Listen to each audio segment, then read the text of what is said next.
Hello everyone, welcome back to the Western Reviews podcast. And if you're new, welcome. I'm the Western Wonder, basically the head honcho of this podcast universe, and today we've got another movie review for October, the month of Halloween.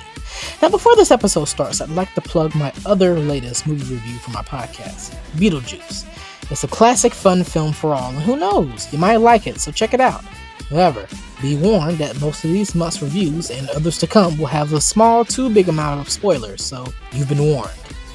Without further ado, let's hop right into the review.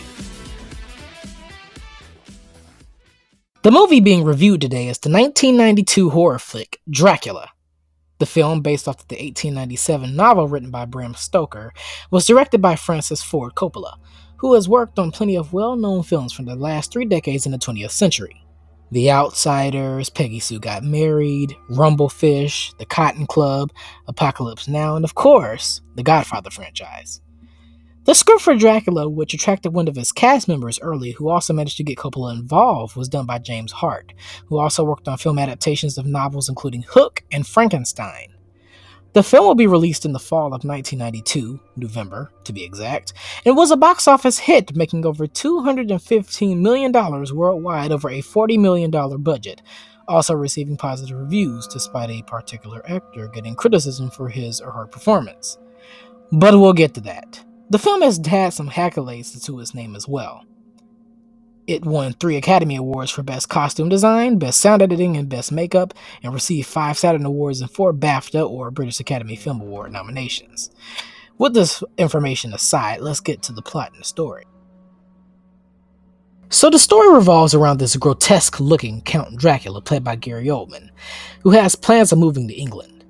To help him seal the deal in this move, Jonathan Harker, played by Keanu Reeves, a clerk, visits the land of Transylvania to help out the Count. I wonder if he knows who Frankenfurter is. Jonathan leaves behind his bride-to-be Mina, played by Winona Ryder, who I swear had the quickest costume changes. I just mentioned her role in my recent Beetlejuice review. Don't forget to check that out! Alright, I'll stop with the plugging now. Anyways, while Jonathan is away, Mina visits her dear pal Lucy, played by Sadie Frost, who's currently in an entanglement-like situation with 3 men contending to be her husband.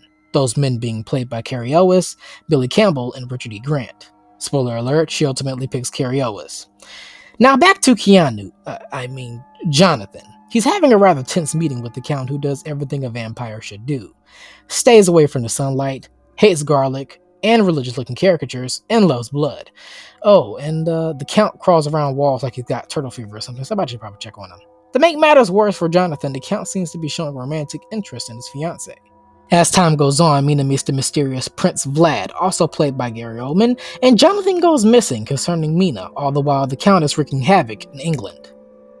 Mina eventually gets notified that Jonathan fell ill and is currently recuperating in Romania, and is being strongly encouraged to go to him and marry. She leaves behind Lucy, who's been experiencing sleepwalking issues. As the film goes down the road, you have vampire outbreaks leading to the possession of the female leads, crazy wolf attacks around the countryside, and Anthony Hopkins in his Oscar-winning role of a lifetime, who, alongside Lucy's friends, plans to take vengeance on the Count for his wrongdoings. So here's my thoughts on the movie, as this comes from my first viewing of the film in its entirety. In its 2-hour runtime, it can be a bit slow in parts, but the intensity and mystery keeps your blood flowing.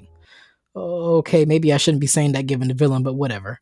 The cast of characters are all really different folk. My favorite performance, of course, is obviously the ghoulish Count Dracula.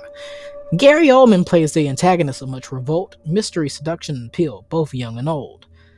I also thought the female performances from Ryder, Frost, and even Dracula's brides, even though they were a bit over the top at times, along with Anthony Hopkins, did well.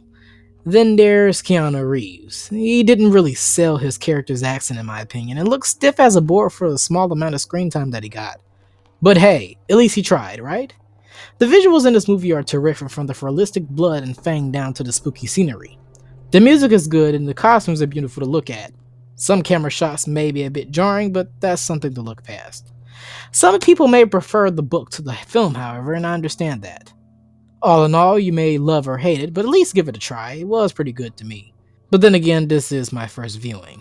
I'm the Western Wonder, and once again I hope you enjoyed this episode. I'll be quick.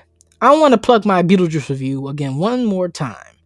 Don't forget to download and stream that episode as well as this one If you like the episodes, of course, stay tuned for next week's review of A Nightmare on Elm Street. I hope to see you there next time, and in the meantime, check out other reviews of mine, and don't forget to spread the word of the podcast, the Western Reviews Podcast. The Western Wonder, out.